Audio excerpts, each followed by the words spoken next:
First of all, a very quick word to those of you who were here last week. I was a bit pushed for time, as you noticed last week, getting it in the hour, and never told you about a rumoured project going on at Google, which is really quite interesting. It's basically for an upgrade of Google Glass. They've got, the rumoured title is Google Executive Glasses. And the executive version has magnetised strips running along the side, and it's very expensive. It really is, if you're a top guy who is whizzing around in the jet-setting style. Cost, but it has on the glasses. It's got a decision acceleration function, and you look up into the glasses, and you can work out what you've decided 6 seconds at least in advance of deciding it, and the efficiency, when you think of people like Richard Branson and so forth, is quite a significant gain. Now, there's a very important point that follows from this, sociologically and practically quite important.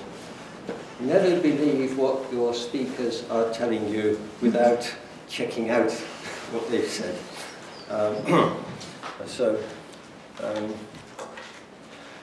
Having given warning of that, I'll move on to the real talk, which is deliberately designed to be at the opposite extreme from last week's, which was fairly atypical of the 4 talks. This one on public intellectuals is at the opposite extreme in most ways. Some of you will think, well, what on earth's the connection? I'll leave you to work it out for yourselves. If you're here new this week and hadn't been here last week, don't worry at all. It's a freestanding talk, and it lives without the precedent of last week. Okay, so the talk's about rationalisation and public intellectuals this week. We'll start with definitions and demarcations. There are lots of attempts in the literature to define what a public intellectual is. Somebody who tries to communicate the nature and importance of their special field to a wider audience, the public or part thereof. Someone who offers critical analysis of society and its institutions to a wide audience, more or less the public. Someone who seeks to give voice to the concerns and unarticulated convictions of the public, or more often, the section of the public who may or may not be addressed explicitly as an audience. There is a 4th definition, somebody who falls into one of the above categories but does not live in Britain. And this is almost coextensive with the other definitions. Clearly, it's not altogether sorted what a public intellectual is. Clarification sometimes attempted via contrast with similar roles like pundits, technical experts, and so on.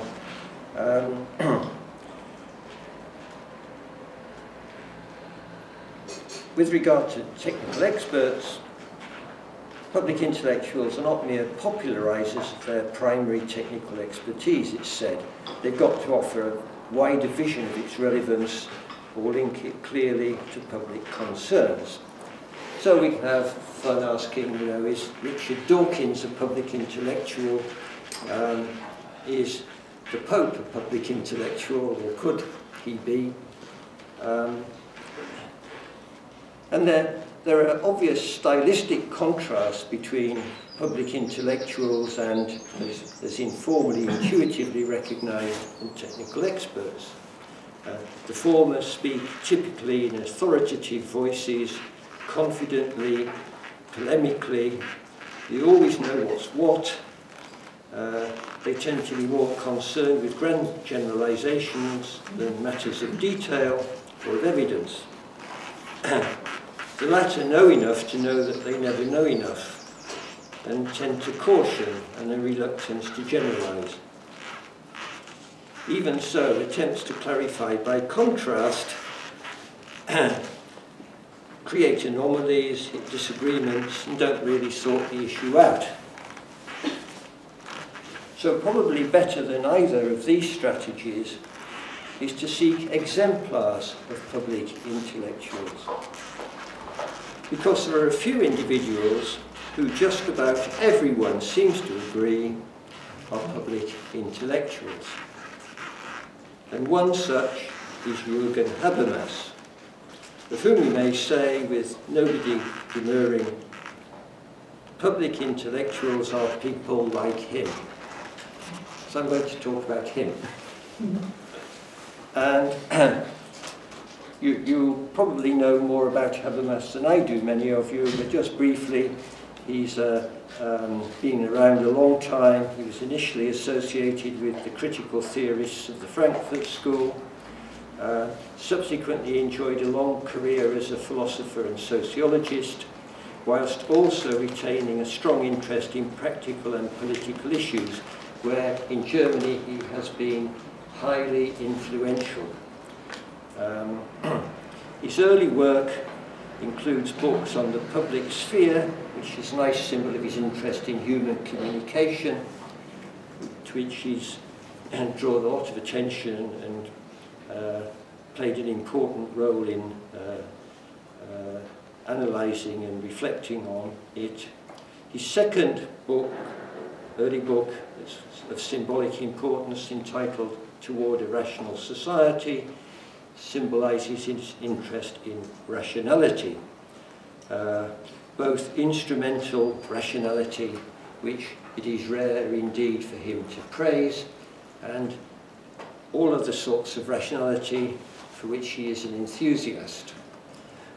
He is a rationalist, but rather an unusual one. And later still, he combines these interests in a theory of communicative action, or the theory of communicative action, a book, with its famous contrast of system and life world, and later still work on discourse ethics, which are a kind of extension of the work of Kant and Kant's ethics. Throughout all of this period, he's tried to link what he's doing to political and public concerns of a practical kind. He's always been politically active. He's been an involved debater in public fora. He was early on engaged with student protesters. Later, he encouraged social movements in opposition to dominant institutions and offered a vision of them as essential components of modern societies. His ideas have been widely applied in law and politics, partly through his own energy. Greatly to his credit, he was actively engaged in organising opposition to the Iraq War in Germany, and was very, very strongly involved for a long period in that project. But today I want to focus on a still later work of his, The Future of Human Nature, which he published long after he retired, but which is particularly relevant to an understanding of rationalization. Now, that's to rationalization as I use the term, which means ex post facto giving of reasons after the fact. And that's not rationalization as he uses the term himself in his books, for he means an extended social process wherein calculative rationality increasingly proliferates in modern societies. He calls that rationalization. So if you're reading Habermas yourself, don't confuse these things. And indeed, I should add here a very important footnote that although I need to discuss the arguments and ideas in the future of human nature today, my concern isn't exegesis of them at all, and it's not critique either. I wouldn't dare to do either for one very simple reason, that Habermas writes initially in German, of course, and the key concepts he uses are notoriously difficult to translate from German to English, so much so that any word or word-for-word translation inevitably distorts and misleads. So I'd have to spend 3 or 4 years sorting that little problem out before I would dare to embark on an enterprise like that. Even so, although I don't need to discuss what Habermas is really saying, I've got to give you a rough sense of the sort of thing it is. And I start by saying that the future of human nature is written in response to the rise of genomics and genetic engineering, and to the clear possibility of their being used in relation to human beings. And the key question addressed in the book is, given that the material in the human genome can now be rearranged and reordered, what sorts of rearrangement, if any, should be permitted and what sorts should not?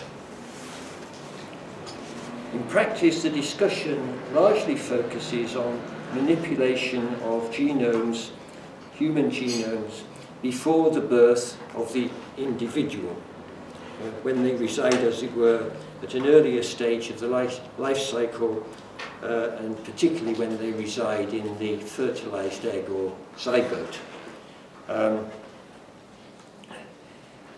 And this problem of determining what you can do and what you can't do is formulated by Habermas initially in terms of human dignity. He says, do zygotes and zygotic enzymes, along with other non-personal forms of human life, as he puts it, possess dignity? And how far does their possession of dignity preclude manipulation and reordering? Now, I outline the answer to that question as Habermas provides it in a moment. But it's very important to look first at why he's advancing the argument that he does for the conclusion that he's defending or presenting. And that's what I'm going to do next. Look at this problem. Why is he arguing this way? And why does he select his conclusion? It can be argued, he says, that all stages of the human life cycle from the fertilized egg onward possess, in the strict sense, human dignity. They're us in another guise, as it were, and the dignity we have and we are familiar with as having, they have. Now, on this argument, they ought to be accorded the status of human beings with full human rights. And Habermas says at this point that he himself favours this. He figures this is what we ought to do with non-personal forms of human life. Since anything less, he says, and I quote, would leave the door open a crack for an instrumentalization of human life. And if Habermas is against anything all life long, it's instrumentalization of human beings. He hates the very idea of it.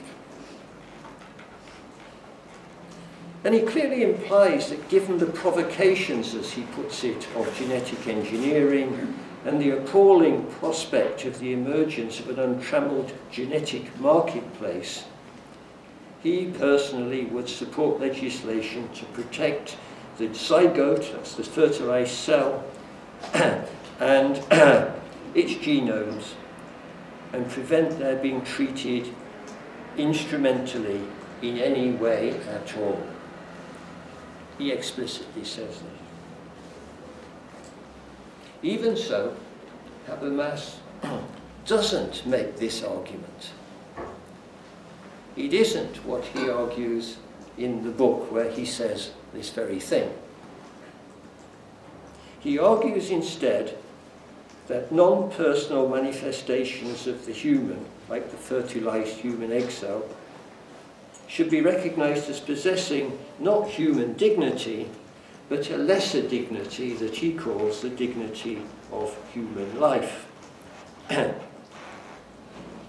in this context, he regards it as crucial to secure a consensus across all those diverse groups of people with different worldviews who constitute the citizenry of the modern state.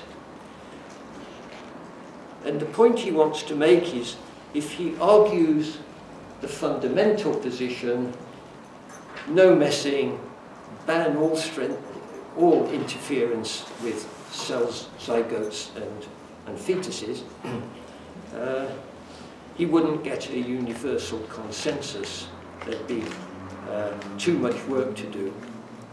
But he's in with a chance if he argues that there should be restraint on what you do with fertilized eggs and so forth, but not complete, no exceptions allowed restraint.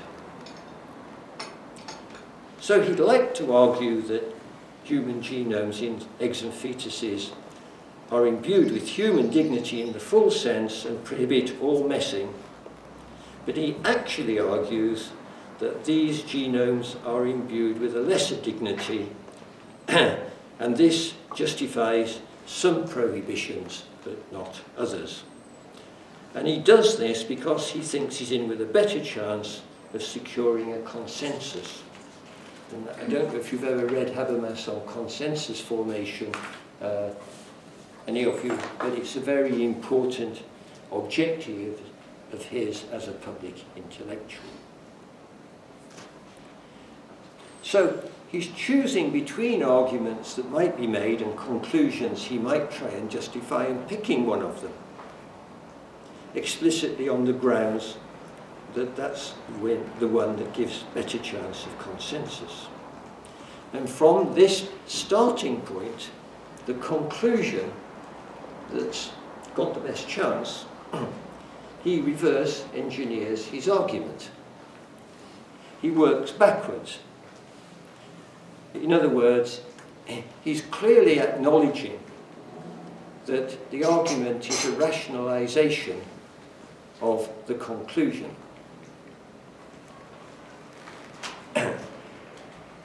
No doubt he could have offered such a rationalization of the other different conclusion, which he actually believes. Perhaps it would have been better, but he doesn't. And perhaps this is what public intellectuals do then. They offer justifications for conclusions likely to secure agreement among individuals lacking in the skills required to produce those justifications on their own behalf.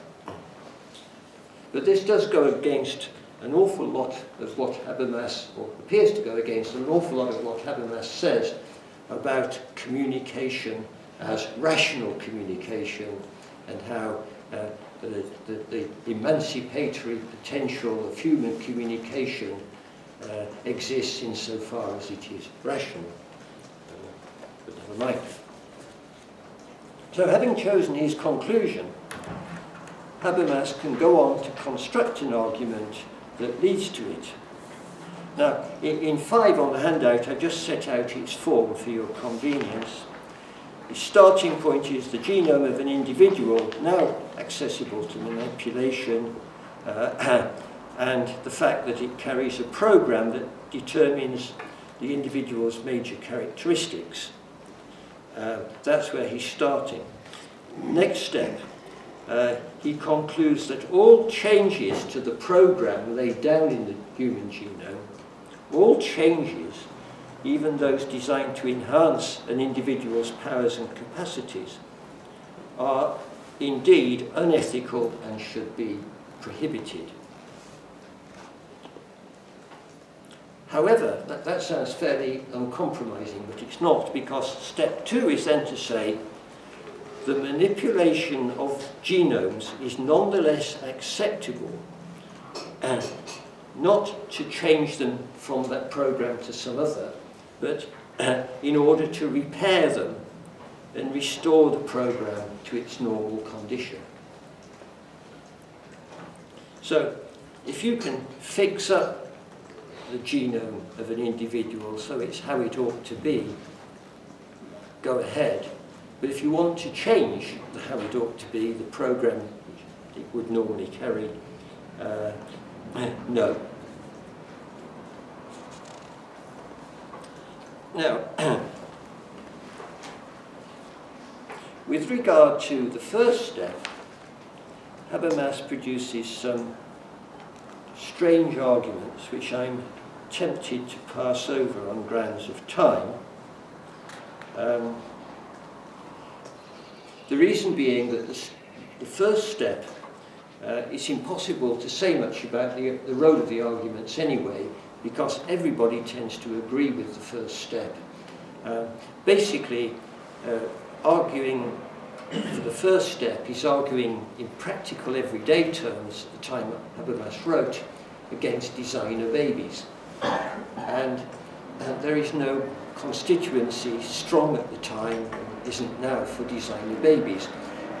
It's quite realistic these days to think in terms of producing, for instance, luminous babies, or lime green ones. Fashion accessories, no doubt, for some people. But there's no constituency really pushing at that. So we really can't know the effect of Habermas's argument. But he claims to have universal arguments, universal ones, understood and acknowledged everywhere in all cultures, against this. He says, the self-understanding of the species will be violated, disturbed by what he calls alien determination, by being the result of a redesigned program that someone else has made. In order to be free and equal human beings, he says, we've got to be born in an accidental fashion. Then we're all in the same boat together and we can be equal to each other. If you arrive in the world and you become aware you've been made or partially made by somebody, somebody has done your program for you, you won't feel equal and able to reciprocally communicate with that person. In fact, you won't have all the standard resources for dealing with that social relationship. You'll be psychologically traumatized. Now, these arguments here, the first, when he argues about the self-understanding of the species, you find that what he argues about is his own account of the self-understanding of the species, rather than the general one or the universal one, even though it's presented as a universally intelligible one. And when he argues about psychological trauma, he is, of course, embarking upon a piece of highly speculative psychology that nobody can possibly check out. So I leave you to decide what to make of these arguments.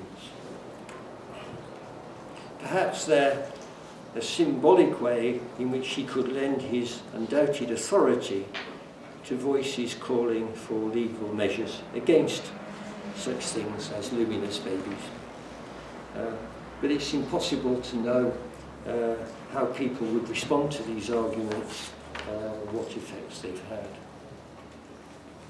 Now, the second step is a different matter. Here, he's dealing with a persistently controversial and contentious issue. Restoring health and repairing bodily damage is already recognised as consistent with and implied by even respect for human dignity. it isn't a disrespect for human dignity that induces medics to indulge in the reconstruction of faces of wounded soldiers, fit them with prostheses and so on. Often as not, it's a concern with their dignity. So, genetic modification to repair and restore is widely seen as a simple extension of bodily restoration and repair, which is generally accepted. Even so, there's a significant opposition to intervention of this sort at the level of genetic and genomic modification. A lot of people, including, as I said earlier, Habermas himself in private capacity, reckon it's desirable to ban all interference at this level to come.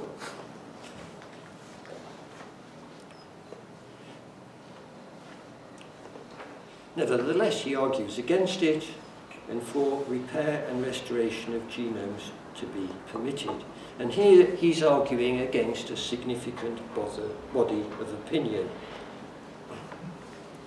And notice how useful it is to talk about some hypothetical individual who is traumatized by the thought that they've been made by someone else.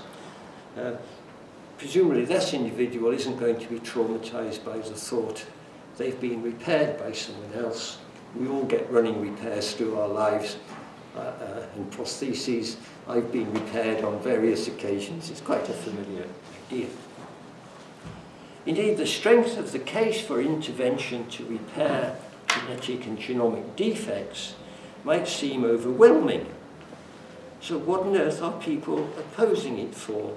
And why has it been opposed as a matter of history, intensely and uncompromisingly by important constituencies, decade after decade in our own history? One very important reason for this is that it's proved extraordinarily difficult to draw a clear line between restoration and enhancement.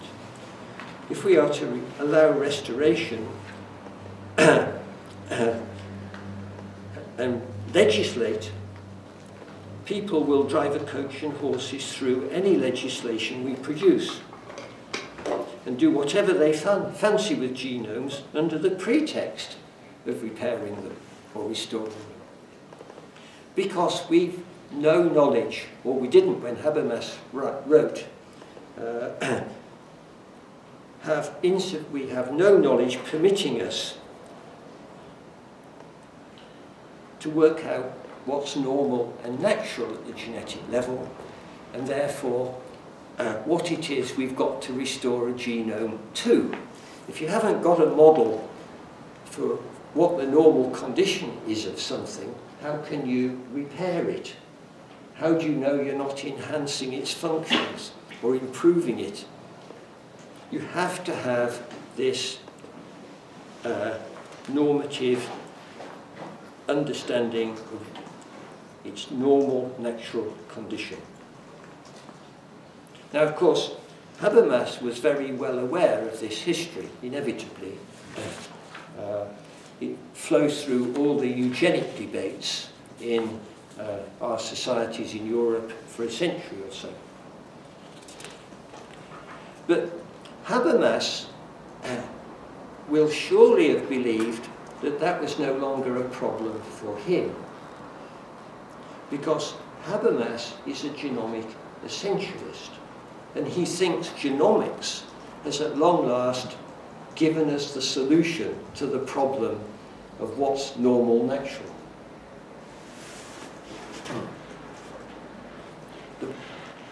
The solution to the problem we need to solve to draw a line between restoration and enhancement. The program written in our DNA, the program that Habermas tells us is written in our DNA, is reckoned by him to be our natural essence, both as a grand design that is our species essence and as the specific version that individuals inherit as their individual natural essence. So we can read the program, and it specifies the essence, the normal natural state, which doesn't change. It's an essence, and we can be confident that we've got it.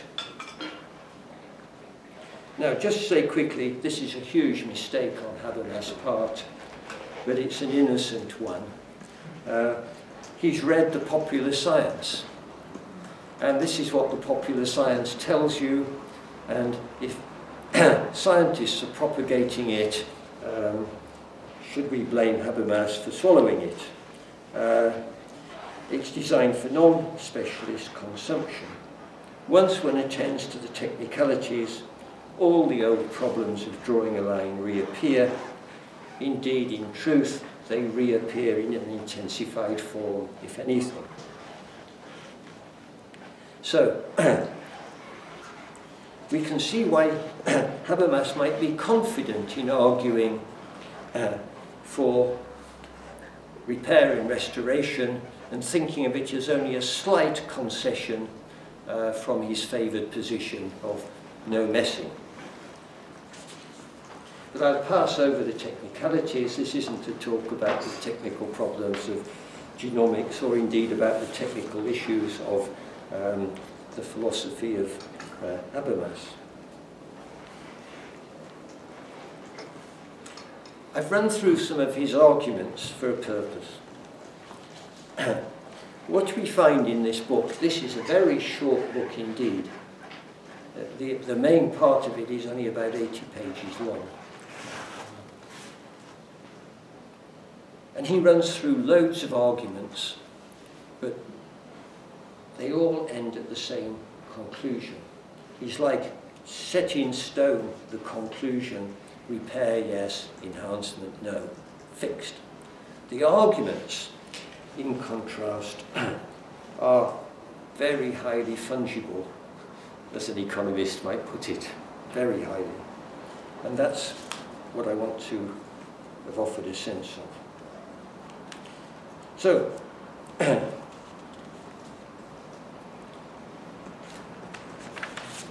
let's just review them very quickly. Habermas initially built his account of how genomes should be treated on their having the dignity of human life. So you can interfere with them to some extent, but not in other ways. Unlike humans, which you can't mess with at all. So he says. But this notion and this argument disappear completely from the book when he starts to talk about alien determination, that subsequent human beings created from programs might find that quite disturbing and be psychologically traumatized. And you can see that the previous arguments got to go at this stage, because he's now arguing in terms of an affront to human dignity. Some mature individual is going to get screwed up by the idea they've been made by someone else. This mustn't be allowed to happen. It's not good. That's an argument about human rights, about fully formed individuals. It's nothing to do with the dignity of a squidgy little blob that you can't even see under a microscope. Later, Habermas cites his view that the genome is our natural essence, and that will allow repair and enhancement to be identified and contrasted with each other. A view, incidentally, he shared at the time of writing with Joseph Cardinal Ratzinger, with whom he was in dialogue, and the person who set out the Vatican Statement on Creation and Evolution in 2004. The banning of enhancement and the acceptability, if you can do it, of restoration and repair are reckoned to be consistent with Catholic doctrine and not at all opposed, according to that statement. However, even this is superseded still later in the book. There's a last-minute change in the book where the question of the status of genomic reprogramming, whether it is restoration or enhancement, is turned over to practitioners themselves. It's almost like Habermas gives up on it as something you can determine objectively, as it were, by examination of the normal natural state. He says, we've got to leave it to practitioners, and it's important that they have the right attitude, but if they've got the right attitude, he says, they'll do the right thing. They'll do the separation in their practice. The right attitude being the attitude of the professional healer, rather than the mere technician. You can almost hear the ugh coming out of the page when he writes about the technician as opposed to the healer. So the thing should be done by a well-intentioned individual in a collegially informed way, who should imagine whether a subsequent individual would give informed consent. It hurts to use the phrase, informed consent to what is being done to his genome prior to his birth, or her genome, if you will. And this is truly a sea change for the last few pages of a book. So, I want to give this sense that the arguments change all the time, the conclusion stays there.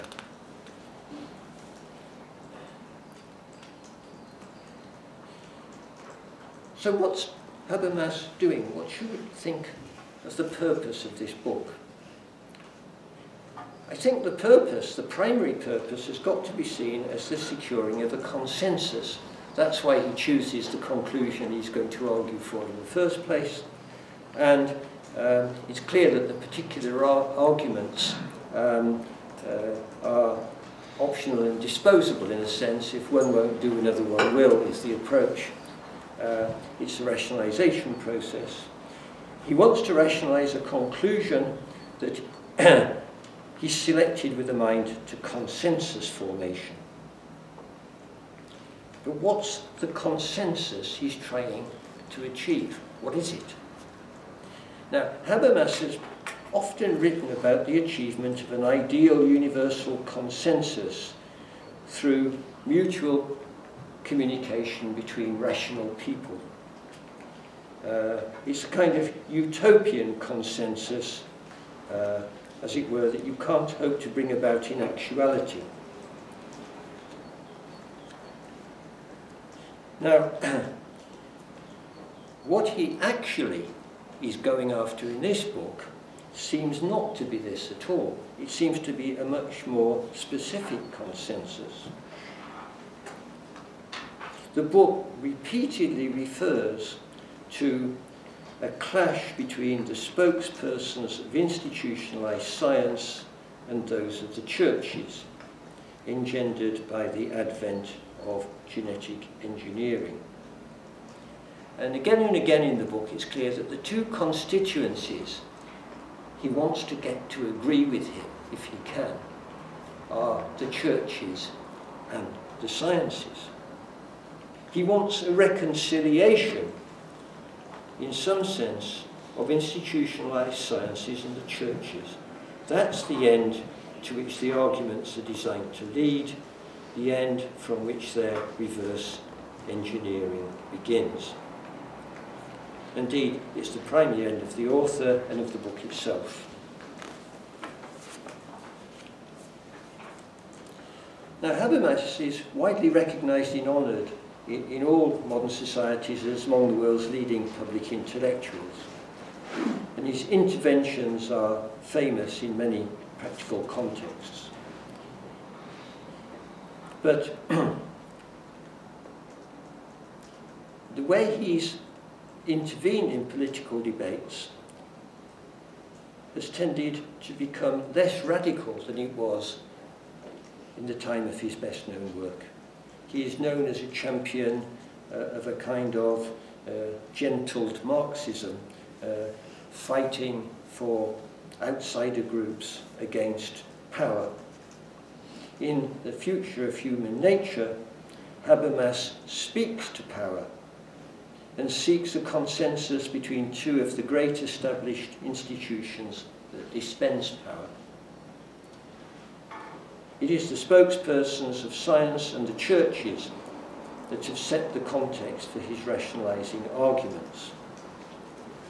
And indeed, he's continued to proclaim and extend these arguments and to reconsider his view of religion and make more and more arguments about its functional necessity in the course of exchanges with Joseph Ratzinger, now Pope Emeritus, of course.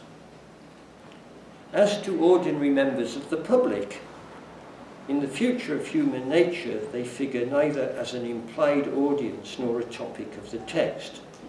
They appear only as irresponsible individual consumers who make a potential market for genomic modification in dire need of regulation and control.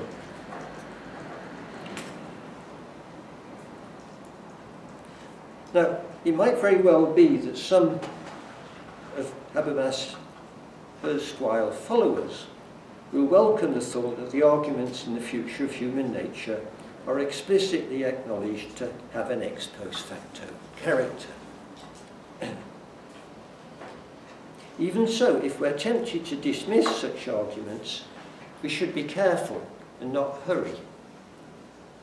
Rationalising arguments may be constructed backwards, but they're designed to be read forwards.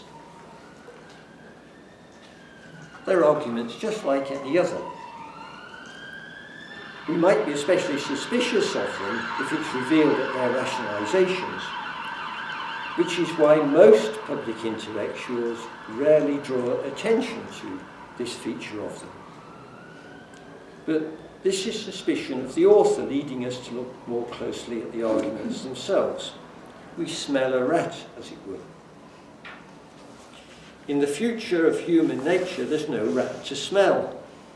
Habermas confesses all, as it were. Yeah, I'm rationalising. This is the argument I'm going to make.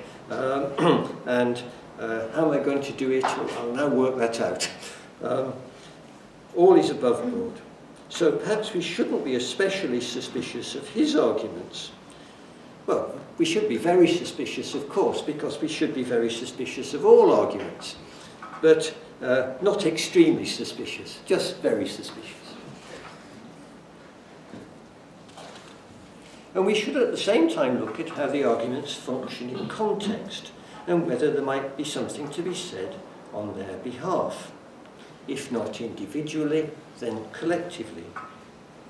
General understanding of how rational arguments actually function can be achieved, I think, if we try and imagine where we'd be without them. All kinds of contingencies, including the advent of new technologies, create the need for changes in shared understandings and routinized collective responses. When they impinge on us, they set in train a movement from individual perceptions of them to collective representations, from intuitive evaluations of them to shared judgments, from particular reactions to routinized and coordinated responses. At the institutional level, initially novel states of affairs must become familiar objects of scientific knowledge, religious and moral doctrine, and legal regulation, not to mention of everyday understanding. There must be a movement toward coordination around them and a renewed or extended agreement in the practice of the society. This movement, which Habermas himself has discussed in some of his most impressive writing, is affected by communicative interaction, in which rationalising arguments may feature prominently. And in culturally and institutionally differentiated societies like ours, specialists in the genre may be major suppliers of such arguments.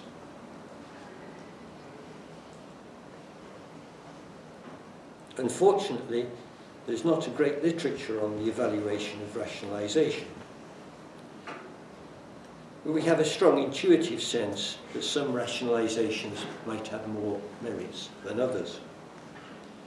Not, however, entirely due to the arguments themselves.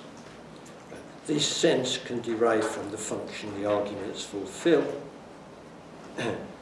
functions which are often not merely extrinsic to them, but unrecognised by those who advance them. The coordinating function of argument, in particular, is often not perceived and implicit, and only rarely explicitly referred to. We coordinate about new things, for example, by arguing about the things. We don't explicitly make ourselves aware that we're sorting ourselves out around the things and coordinating our behaviour to them.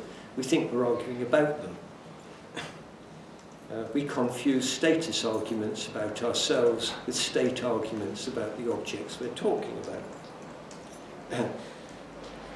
To coordinate around our treatment of zygotes and their genomes, for example, we talk about them, not ourselves. Secondly, rationalisation is a form of social activity. It arises in debates where a whole range and variety of arguments are collectively produced, no one of which can be evaluated independently, all of which are part of the context and helpful in arriving at settled evaluations. Public intellectuals themselves tend to act as a collective, interacting, engaging in mutual criticism and quality control, generating a wide range of views and visions for wider consumption. Finally, since rationalising arguments are generally arguments by analogy or precedent, the sense of their validity has got to depend on how susceptible audiences are to particular precedents and particular analogies. To understand the apparent power of the arguments, it's necessary to look to the audiences that are moved by them and the analogies they are responsive to. The analogies might remind audiences of what they already believe. The verbalizations might help audiences themselves to rationalise what they do believe. Thus, in highly differentiated multicultural societies like ours, the arguments that public intellectuals may make can be seen to have a positive value, or at least they can be argued to have a positive value. And the debate that works, such as Habermas both constitutes and provokes, is an example, having a role in identifying where we agree and where we disagree with each other,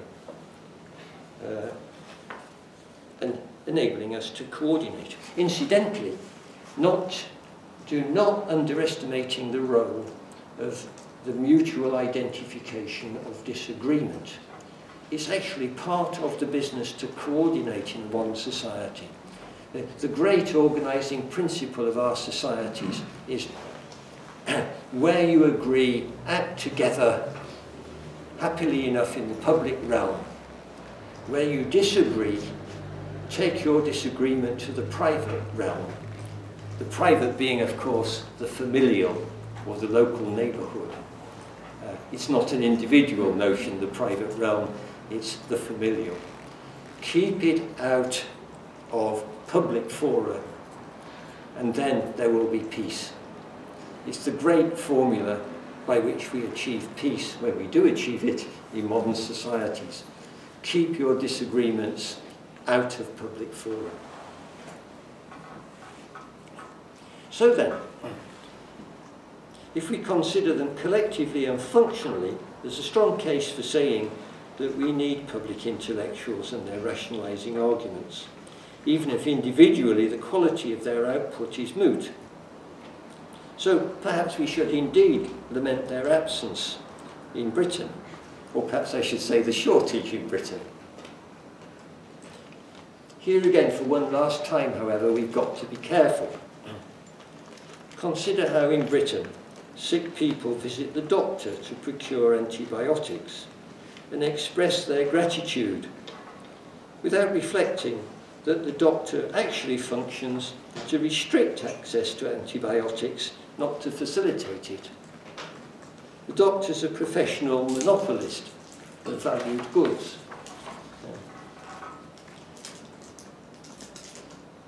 Are public intellectuals perhaps monopolists in some sense? After all, what do they do that ordinary members don't? All members of the public generate views and visions together. All of them interact and argue together.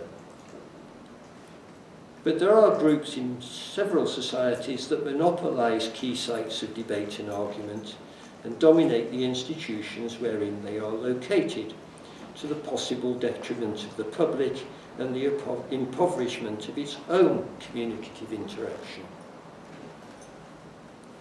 Are public intellectuals guilty of this?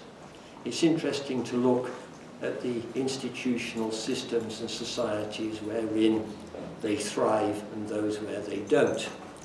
Napoleon set the scene for public intellectuals to rise in some countries of Europe, and we know the arrangements that he favoured in those societies. Thus, there are many questions that need to be answered, I think, before we are too confident in our push to increase the number of public intellectuals in Britain. Now, I said from the start I'm presenting unfinished work to you, and I have no answer to the question of whether public intellectuals are on balance a force for good or a force for evil. Perhaps that's a question you'd like to take away, and that will allow me to conclude my talk this second. Thank you very much.